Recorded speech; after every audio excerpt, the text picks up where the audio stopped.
नमस्कार, अग्निपथ देख रहे हैं आप। अग्निपथ में आज बात करेंगे साइकिल और हाथ कितना मिलेगा साथ। लोकसभा चुनाव 2024 में कांग्रेस को समाजवादी पार्टी के नेता अखिलेश यादव की अग्नि परीक्षा से भी गुजरना पड़ेगा। इस बात को सुनकर कोई भी चौंक सकता है। दोनों पार्टियों ने आपस में गठबंधन किया है।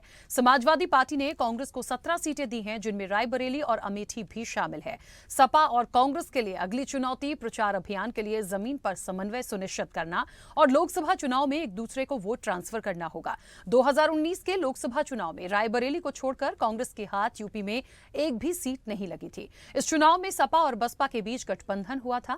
मायावती की वजह से कांग्रेस इसमें शामिल नहीं हो पाई थी। सपा ने अपने कोटे से 3 सीटें आरएलडी को भी दी थी। यूपी से लेकर दिल्ली तक सभी राजनीतिक जातीय समीकरणों के आधार पर इस गठबंधन को गेम चेंजर मानकर चल रहे थे, लेकिन नतीजा इसका बिल्कुल विपरीत रहा। बीजेपी ने इस चुनाव में 50% वोट जो है वो बटोर लिए और उसके खाते में 62 सीटें आ गईं। बीएसपी को 19.4% वोट मिले और 10 सीटें जीतने में कामयाब रही। समाजवादी पार्टी को 5 सीटें मिली और उसे कुल 18.1% वोट मिला था। कांग्रेस को पूरे प्रदेश में सिर्फ 6.4% ही वोट मिले थे और इस चुनाव में बीएसपी को सबसे ज्यादा उस वक्त पे फायदा हुआ था क्योंकि 2014 के लोकसभा चुनाव में उसे किसी भी सीट पर जीत नहीं मिली थी। वहीं आरएलडी पूरी तरह से 2019 में साफ हो गई। जाट बहुल सीट मुजफ्फरनगर से अजीत सिंह और बागपत से जयंत चौधरी चुनाव हार गए थे। मथुरा में भी आरएलडी को बीजेपी ने हरा दिया था। 2019 के नतीजों को ध्यान में रखकर कांग्रेस को सपा के साथ गठबंधन से मिली सीटों को देखें तो ऐसा लगता है अखिलेश ने कांग्रेस को वही सीटें थमा दी हैं जहां पर उनकी पार्टी के लिए समीकरण के खिलाफ है।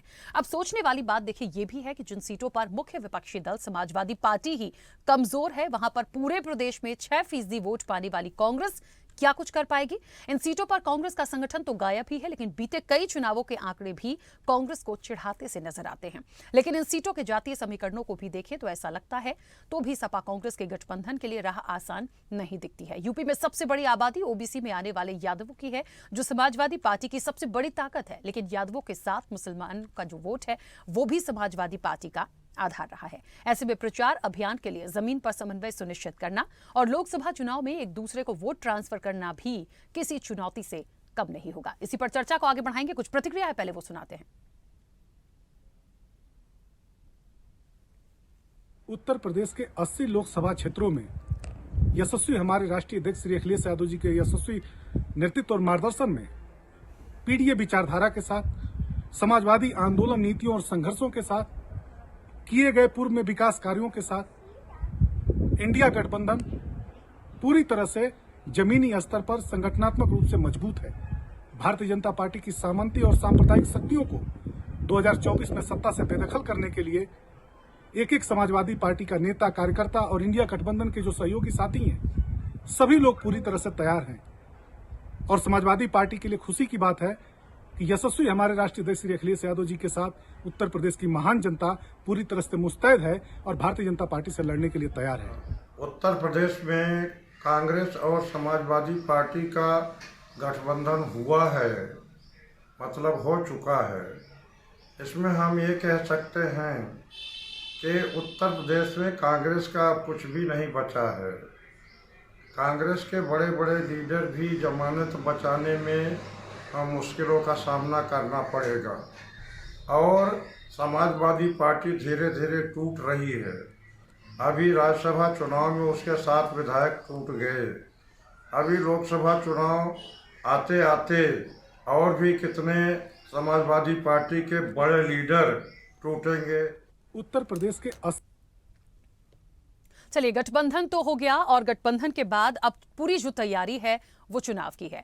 निश्चित तौर पर बड़ा सवाल ये होगा कि जिस तरीके से गठबंधन में थोड़ी सी टूट फूट होती हमने देखी, यहां पर बड़ा सवाल है कि ये जो गठबंधन है कांग्रेस और समाजवादी पार्टी का, ये जमीनी स्तर पर अपने समन्वय को प्रचार के दौरान कितना इनके लिए चुनौती होगा। निश्चित तौर पर होगा। एक साथ एक लाइन में काम करने की जरूरत है, उस एका के साथ काम करने की जरूरत है, क्योंकि जहां तक कांग्रेस का तो नहीं लेकिन समाजवादी पार्टी का एक अच्छा ग्राफ यूपी में है और कुछ सीटें इतनी महत्वपूर्ण महत्वपूर्ण है। पिछले रिकॉर्ड के बारे में भी हमने अभी जिस तरह से सुना और देखा, उसमें निश्चित तौर पर धीरे धीरे बीजेपी ने अपनी जगह तो बनाई थी, लेकिन इस बार ये दोनों साथ हैं तो आप बीएसपी को तो एक साइड कर दीजिए, लेकिन कांग्रेस जिसका बहुत ज्यादा वर्चस्व नहीं रहा यूपी में फिलहाल लास्ट इलेक्शन से जो चीजें हम देखते आ रहे हैं, क्या उसके साथ गठबंधन उन तमाम चीजों को जिता पाएगा, ये बड़ा सवाल है। इसी पर चर्चा को आगे बढ़ाएंगे। हमारे साथ मेहमान जुड़े हैं, सबसे पहले आपका परिचय करा दें।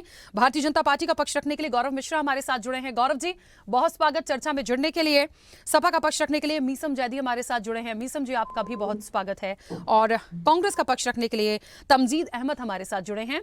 तमजीद जी, आपका भी बहुत स्वागत है। मैं चर्चा की शुरुआत सबसे पहले तमजीद जी आपसे करूंगी, और इसलिए भी आपसे कर रही हूं क्योंकि ओवरऑल देखा जाए, बार बार देखिए बीजेपी भी ये कह रही थी, अभी भी बीजेपी ने इस रिपोर्ट में एक बात दिखाई और उनका जो बयान था वो यही था कि देखिए कांग्रेस को तो गिनिए ही मत। और समाजवादी पार्टी ने जो गठबंधन किया है या दोनों का जो गठबंधन हुआ है उसमें कितना गेन कर पाएंगे। एक अच्छी बात तो ये भी है, मैं कई चर्चाओं में जब बैठती हूँ, एक बड़ा दावा है बीजेपी की तरफ से कि रायबरेली से जिस तरह से खबरें हैं कि हो सकता है सोनिया जी नहीं हो तो फिर वो चेहरा कौन होगा, अमेठी क्या राहुल गांधी को भेजने की ताकत है या उनको बाहर कर देंगे। तो इस तरह की जो चीजें आ रही हैं ये कई सवाल खड़े करती। रेखा जी नमस्कार। देखिए, सवाल तो हम लोग पिछले लगातार जब से इंडिया गठबंधन बना है तब से हम लोग सवालों के जवाब ही दे रहे हैं। अब चूंकि गठबंधन पे बहुत सारे संशय खड़े करने का प्रयास भारतीय जनता पार्टी ने भी किया और बहुत सारे लोगों ने मिलकर किया, भारतीय जनता पार्टी का साथ दिया। जब गठबंधन हो गया तो फिर यह संशय व्यक्त किया जाने लगा कि हम लोग साथ रहेंगे नहीं रहेंगे, क्या नहीं रहेंगे। सवाल ये नहीं है रेखा जी, हम लोगों ने बिल्कुल कुछ एकदम तय हो गया। समाजवादी पार्टी कितने सीटों पे लड़ेगी, हम कितने सीटों पे लड़ेंगे, बहुत सारे उम्मीदवारों तक की घोषणा सपा ने कर दी, हम लोग भी बहुत जल्द कर देंगे।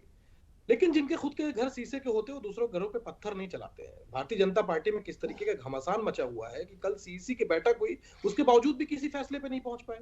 राजभर जी 15 सीट उत्तर प्रदेश में मांग रहे हैं, कितनी सीटों नहीं मिलने जा रही है। निषाद राज जी 10 सीट मांग रहे हैं, उनको कितनी सीट मिलने जा रही है। अनुप्रिया पटेल जी 15 सीट मांग रहे हैं, उनको कितनी सीट मिलेगी। जयंत जी यहाँ से 7 सीट छोड़ के गए हैं, तो हमें पूरी उम्मीद है कम से कम 10-12 सीट तो वो लेके ही जाएंगे। तो जो घमासान मचा हुआ है भारतीय जनता पार्टी और पूरे एनडीए घटक दलों में, उसका कैसे समाधान निकलेगा, भारतीय जनता पार्टी को इसका जवाब देना पड़ेगा।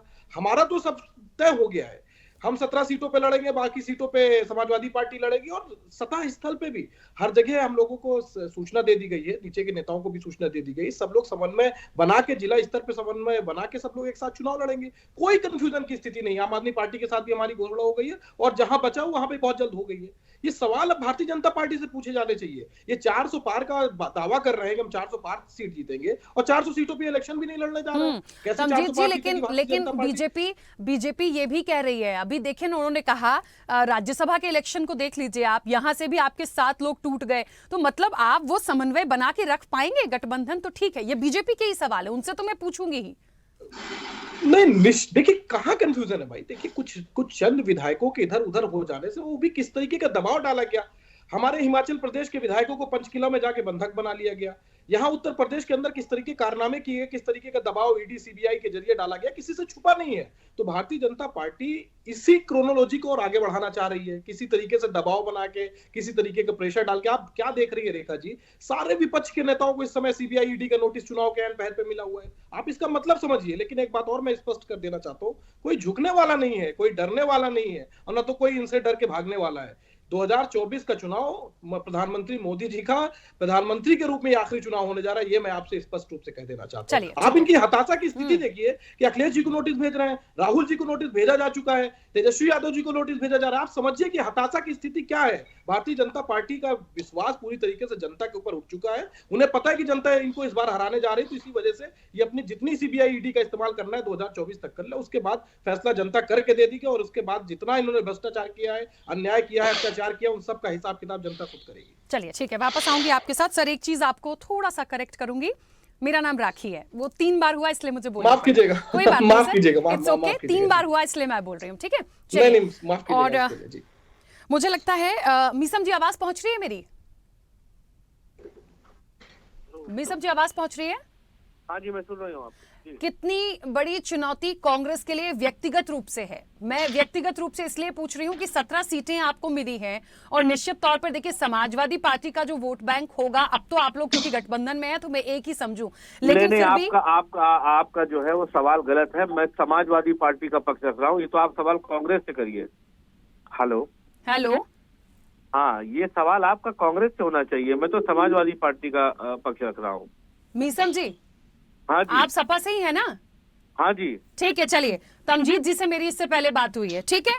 कांग्रेस से हाँ। वो थे, ठीक है। हाँ। चलिए, समाजवादी पार्टी जितना, जिस हिसाब से आपने 17 सीटें दी हैं इनको, ठीक है, हाँ। कितनी बड़ी चुनौती ये दोनों के लिए। आप तो ठीक है, जितना ग्राफ आपका वहां पर है, ठीक है, लेकिन कांग्रेस से कितना आपको लग रहा है कि वो निकाल पाएंगे? व्यक्तिगत रूप से उनके लिए तो चुनौती है, लेकिन निश्चित तौर पर ये बड़ा एक सवाल है यहां पर कि कैसे उस गाड़ी को आप लेकर जाएंगे, क्योंकि बीजेपी अलग अपनी चीजों में है और बहुत सारी सीट्स ऐसी हैं जहां पर कहीं ना कहीं कांग्रेस को क्योंकि गिनते नहीं है। अब सपा को जो गिन भी रहे हैं तो गठबंधन के आप साथ हैं, वो एकता देखनी होगी। देखिए, सवाल आपका बहुत अच्छा है। जब हमारा गठबंधन हो गया तो जाहिर सी बात है कि हमारी चुनौती अब हमारी और कांग्रेस की नहीं रह गई, हमने चुनौती भारतीय जनता पार्टी की बढ़ गई है। और उसका प्रमाण है कि उन्होंने राष्ट्रीय अध्यक्ष अखिलेश यादव जी को नोटिस भेज करके ये दिखा दिया है कि वो कितना घबरा रहे हैं हमारे इस गठबंधन से। और जब वो हमारे साथ हैं तो हम ये पूरी उम्मीद रखते हैं कि 17 की 17 सीटें कांग्रेस जीत करके आएगी।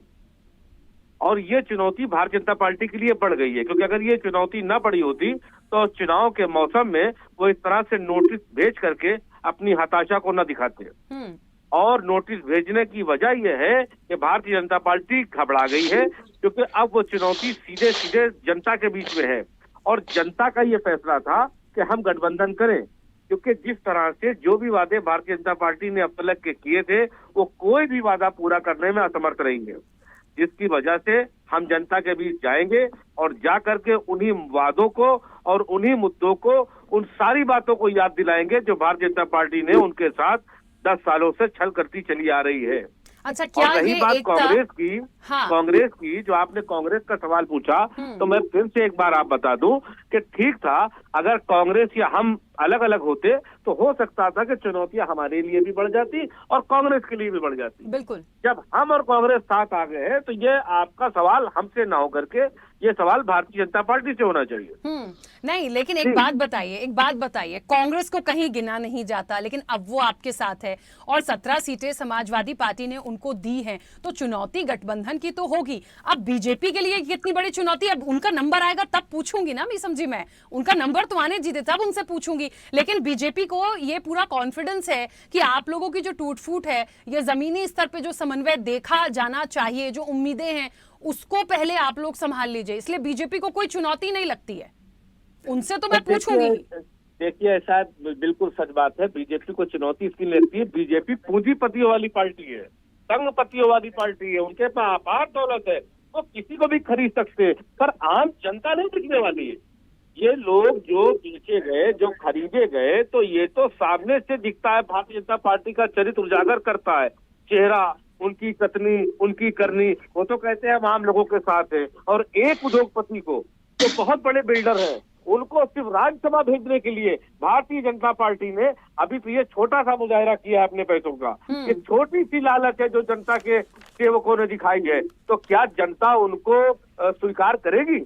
मुझे नहीं लगता कि जनता उन्हें माफ करेगी, क्योंकि उन्होंने जनता से वोट लिया, पीडीए के लिए रैलियां करी, आदिवासियों, अल्पसंख्यकों, पिछड़ों की बात करते हैं, वोट पिछड़ों से लेते हैं और जा करके राज्यसभा में मदद पूंजीपतियों की करते हैं। आप जा करके अरबों करोड़ों रुपया ले करके बिकने का काम कर रहे हैं। आपने आज से पहले मूवियां देखी होंगी कि हमारे देश में बना करती थी कि जिसमें ये दिखाते थे कि किस तरह से नेता जनता से वोट ले करके और बड़े बिल्डरों से बिक करके उनकी बस्तियां तोड़वाया करते थे। वो काम भारतीय जनता पार्टी कर रही है।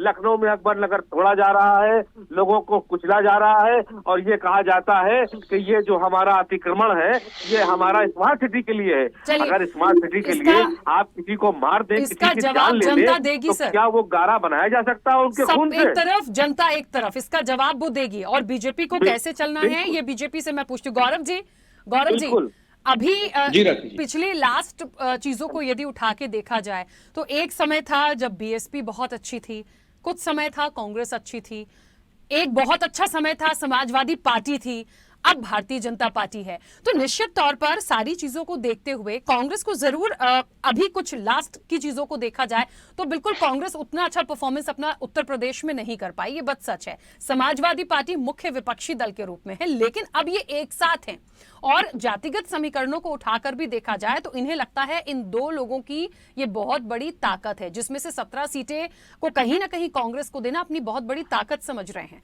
तो निश्चित तौर पर क्या ये बीजेपी के लिए बड़ी चुनौती है?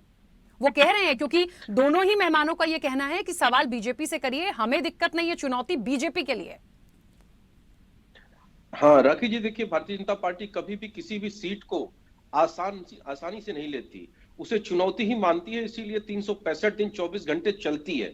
और हमारे संगठन के कार्यकर्ता बूथ से लेकर के राष्ट्रीय अध्यक्ष तक क्षेत्र में काम करते हैं, जमीन पे काम करते हैं, जनता के साथ जुड़े रहते हैं, सरकार चल रही उनकी योजनाओं का क्रियान्वयन करवाते हैं और लाभार्थियों तक पहुंचने का काम करते हैं। भय इनके साथ है, भय, दहशत, हताशा विपक्षी दलों में देखी जा सकती है। वो कांग्रेस पार्टी जिसका उत्तर प्रदेश में कोई जनाधार नहीं था, लेकिन हाँ, क्या मजबूरी थी दोनों को साथ में आने की उस समय, जबकि अखिलेश वखिलेश हो गया हो, चिरकुट विरकुट तक बात आ गई हो, और उसके बाद भी अगर गठबंधन बन रहा है तो आखिर क्या कारण है? उसका कारण सबसे बड़ा यह है कि जो इनका परंपरागत समीकरण है, एम वाई समीकरण, वो एम वाई समीकरण डैमेज ना हो, क्योंकि कांग्रेस पार्टी कहीं ना कहीं एम के समीकरण को बिगाड़ने की स्थिति में लगती थी। ऐसा समाजवादी पार्टी को समझ में आया, क्योंकि तेलंगाना में, कर्नाटका में ऐसा देखने को मिला, और ये मजबूरी का गठबंधन है। भारतीय जनता पार्टी का गठबंधन सीधा जनता के साथ है, और हमारे जो एलाइज हैं वो संगठन की शक्ति बन करके, उनके भी कार्यकर्ता संगठनिक ताकत बन करके जनता के बीच में जा रहे हैं। और हमें पूर्ण विश्वास है 80 में 80 हम लेंगे, जीतेंगे, और जनता के आशीर्वाद और प्यार से जीतेंगे, और इनके खाते बिल्कुल कुछ बचेगा नहीं। और रही सीबीआई और एजेंसीज की जहां तक बात कर रहे हैं, जो बोया है वही तो पाएंगे। जो बोया है, भ्रष्टाचार करे हैं, राहुल गांधी जी भी जमानत पर छूटे हैं भ्रष्टाचार में, और अखिलेश जी के ऊपर और माननीय मुलायम सिंह जी के ऊपर भी आय से अधिक संपत्ति का मामला चल रहा था, और वो भी कोई अभी से नहीं चल रहा है, पहले से चल रहा है। तो जो बोया है इन्होंने वो तो मिलेगा ही इनको। हाँ, रही नोटिस की जहां तक बात है, तो इनको तो गवाही के लिए बुलाया गया है, तो जाना चाहिए इनको। कानून का तो पालन करना चाहिए, लेकिन कानून और संविधान का कब समाजवादी पार्टियों ने पालन किया, कब कांग्रेसियों ने पालन किया? ये तो अपनी बपौती समझते हैं भारत के संविधान को, और कुचलना जानते हैं, दहशत फैलाना जानते हैं, डराना जानते हैं। जैसा 2022 के चुनाव के ठीक पहले डराने का काम शुरू कर दिया था इनके नेताओं ने, दहशत फैलाने का काम शुरू कर दिया था, वही कर रहे हैं। और जनता इस चीज को भली बात जानती है, इसलिए जनता कुचलती है इनको, जनता इनको जद में रखती है, और उसी तरीके से रखेगी 2024 में भी 80 की 80 Lok Sabha seat Bharatiya Janata party NDA को दे करके रखी। लेकिन गौरव जी, समाजवादी पार्टी को इतना कम क्यों आंक रहे हैं? चलिए अभी तो गठबंधन है, कांग्रेस को फिर भी मैंने साइड कर दिया, लेकिन सपा का ग्राफ इतना कमजोर तो नहीं है कि मतलब 80 की पूरी आप ही ले जाएं? नहीं, बिल्कुल समाजवादी पार्टी, हमने तो शुरू में ही कहा राखी जी कि हम किसी भी सीट को कम नहीं आंकते, हर सीट पे समान रूप से परिश्रम करते हैं, मेहनत करते हैं, और सरकार की योजनाओं को बिना भेदभाव के, बिना भाई भतीजावाद के, बिना टाइटल देखे, बिना मजहब देखे योजनाओं को पहुंचाने का काम करते हैं, जो समाजवादी पार्टी और कांग्रेस जैसी पार्टी अपने शासनकाल में करती है। खुला लूट करती है, प्राइवेट लिमिटेड कंपनी की तरह चलाती है सरकार को। भारतीय जनता पार्टी के वो संस्कार नहीं है, लेकिन हाँ, जब हम चुनावों में जा रहे हैं तो हम जीत के आत्मविश्वास से भरे हुए हैं, जनता के साथ हमारा कनेक्ट है, जनता के बीच में हमने काम किया है। उस आधार पर हम ये कह सकते हैं कि दुनिया का सबसे ताकतवर, सबसे शक्तिशाली, सबसे लोकप्रिय नेता भारतीय जनता पार्टी के पास है, और उस आधार पर हम ये जीत हासिल करेंगे। इस आत्मविश्वास के साथ हम कह सकते हैं राखी जी। ठीक है, चलिए तमजीद जी, मुझे लगता है आपसे तो मैं सिर्फ अभी 17 सीटों की बात कर लूं कि कितनी बड़ी चुनौती के साथ समन्वय स्थापित करते हुए जो वोट ट्रांसफर होंगे लोकसभा के लिए, क्योंकि अब आपसी देखिए बात तो है। मुझे तो बस ये लगता है कि अखिलेश जी का जो एक मतलब मूड रहता है ना, कभी भी बहुत अग्रेसिव हो जाते हैं, जो उनका एक छवि उनकी बनी है कि गुस्से में आ जाते हैं तो कुछ भी हो जाता है। तो ऐसे ही मुझे लगता है उस चीज को बैलेंस करते हुए वो वोट ट्रांसफर हो जाए अच्छे से एक दूसरे के लिए, और ये 17 सीटों पर कितना पॉजिटिवली आप चले जाएंगे। मुझे लगता है यही कांग्रेस के लिए अभी एक बड़ी चुनौती होगी, क्योंकि बीजेपी से आप कह रहे थे, पूछे, बीजेपी को कोई कहीं से चुनौती नहीं है, वो हर एक सीट पे मंथन करके चल रहे हैं। दे रहा हूँ। आपने कई बार इस चीज को रिपीट किया कि कांग्रेस की हम चर्चा नहीं करना चाहते, वो बहुत कमजोर है, बहुत कमजोर है। मुझे लगता है ये फैसला आपका नहीं होना चाहिए। एज एन एंकर ये फैसला जनता करेगी कौन कितना मजबूत है, कौन कितना कमजोर है। लोकतंत्र में फैसला जनता नहीं करती है। तमजीत जी, देखिए ये बात मैंने इसलिए बोली है पिछले रिकॉर्ड्स को देख के, पिछले रिकॉर्ड्स को देख के। अभी आप लास्ट इलेक्शन देख लीजिए, उसकी बात करिए। मैं 1984 में क्यों ना चला जाऊंगा, भाजपा की 2 सीट होती थी। मैंने ये नहीं कहा कि आपका ग्राफ जीरो है, मैंने अभी वर्तमान और लास्ट इलेक्शन के लिए कहा। मैंने तो शुरुआत में ये भी कहा कि बीएसपी खूब चली। आप उसको व्यक्तिगत मत लीजिए प्लीज, ऐसे मत लीजिए कि मैंने कह दिया कि कांग्रेस ही बिल्कुल साइड हो गई। लगातार इस चीज को दोहराया आपने, लगातार इस चीज को दोहराया, इसलिए मैं ये आपत्ति दर्ज कर रहा हूं। वर्तमान स्थिति, पिछले बार के इलेक्शन, विधानसभा इलेक्शन, उसके आंकड़ों को देख के बोला है सर, उसको बुरा मत लगाइए। वोट परसेंटेज की बात निकलेगी तो हम सबसे नीचे ही आए हैं ना। राखी जी मैं आ रहा हूँ आपकी बात से। देखिए लोकतंत्र है राखी जी, ये लोकतंत्र की खूबसूरती है। जो भारतीय जनता पार्टी 1989 में जिनके पास 2 सीट थी, आज 400 सीट की बात करने लगे हैं 10 साल से सत्ता में। तो लोकतंत्र में जनता को फैसला करने दीजिए। आप इस चीज को लेकर जजमेंटल मत होइए कि आप फैसला कर दीजिए कांग्रेस पार्टी कमजोर है। अरे सर तमजीत जी, आप फिर वही कह रहे हैं, मैंने डिसीजन थोड़ी दिया है। मैं तो कह रही हूँ आप 17 जीत के आ जाइए, बहुत अच्छी बात है। राखी जी हमारा लोकतांत्रिक अधिकार है कि नहीं अपनी बात रखें? बिल्कुल है, लेकिन आप मुझ पे क्वेश्चन रेस करेंगे तो मैं बोलूंगी। मैंने आपसे नहीं कहा, मैंने सिर्फ पिछले आप विधानसभा और लास्ट लोकसभा की बात करी है मैंने। राखी जी आपने शो में 4 बार ये बात, और सर 70 साल तो आपने राज ही किया है, वो तो पॉजिटिव है। कांग्रेस से हम चर्चा भी नहीं करना चाहते। आप अगर आप कांग्रेस को इतना कमजोर मान रही है तो प्रवक्ताओं को मत बुलाइए। मैंने उत्तर प्रदेश में कांग्रेस के कमजोर बोला सर, आप नहीं, आप अदरवाइज ले रहे हैं। कोई बात नहीं, अपनी बात कंप्लीट करिए। आप अगर प्रवक्ता को बुला रहे हैं तो आप अपने तरफ से जजमेंटल नहीं हो सकती राखी जी। मेरा ये आपत्ति दर्ज कीजिए, ये मेरा लोकतांत्रिक अधिकार है कि मैं आपत्ति दर्ज कराऊंगा। अब मैं आता हूँ आपके मूल सवाल पे। जो आपने कहा कि 17 सीटों पे, 17 सीटें नहीं, 2000 भी अगर 9 का चुनाव भी देख लीजिए तो हम लोगों ने 22 सीटें उत्तर प्रदेश के अंदर जीती थी कांग्रेस की हैसियत उत्तर प्रदेश के अंदर। और इस बार तो हमारा गठबंधन है, ठीक है, एक लहर थी, एक झूठ और जिस तरीके का प्रपंच रचा गया भारतीय जनता पार्टी की तरफ से, लगातार झूठे वादे किए गए। ये तक बोला गया कि 15-15 लाख रुपए दे देंगे, सबको नौकरी दे देंगे। अब उन सब चीजों का हिसाब का समय आ गया राखी जी, तो उनको हिसाब देना पड़ेगा। अभी आपने अभी राखी जी जल्दी से सर, समय हो गया। 10 सेकेंड। गौरव मिश्रा जी ने इतनी बड़ी बड़ी बातें की, लेकिन उन्होंने जवाब नहीं दिया कि जो घमासान मचा हुआ है, रामचंद्र जी को कितनी सीट दे रहे हैं, जयंत जी को कितनी सीट दे रहे हैं। ठीक है, चलिए मुझे रोकना होगा प्लीज। पहली बात तो एक बात अदरवाइज ना ले, मीसम जी वापस नहीं आ पाऊंगी क्योंकि समय हो गया है, लेकिन बात बहुत स्पष्ट रूप से सपा की आ चुकी थी। सभी का बहुत शुक्रिया इस चर्चा में जुड़ने के लिए। देखिए इन दोनों लोगों को बहुत समन्वय के साथ काम करना है, थोड़ा बुरा लगेगा लेकिन जो स्थिति है वो कहना भी पड़ेगा, ये हमारा भी अधिकार है। तो निश्चित तौर पर गठबंधन में क्या हुआ और सपा और कांग्रेस का जो गठबंधन उत्तर प्रदेश के लिए हुआ है, ये वाकई में कितना सफल होगा ये आने वाले समय में देखेंगे। लेकिन फिलहाल तो ये इस पर फोकस करें कि जो सीटें मिली हैं वो हमें कैसे जीतनी है। ये निश्चित तौर पर कांग्रेस के लिए बड़ा टास्क होगा। तो देखते हैं आने वाले समय में कुल मिलाकर जो चीजें हैं, साइकिल और हाथ, किसका मिलेगा साथ, ये बड़ा एक सवाल है और क्या होगा देखने को मिलेगा। चर्चा में इतना ही, दीजिए इजाजत, नमस्कार।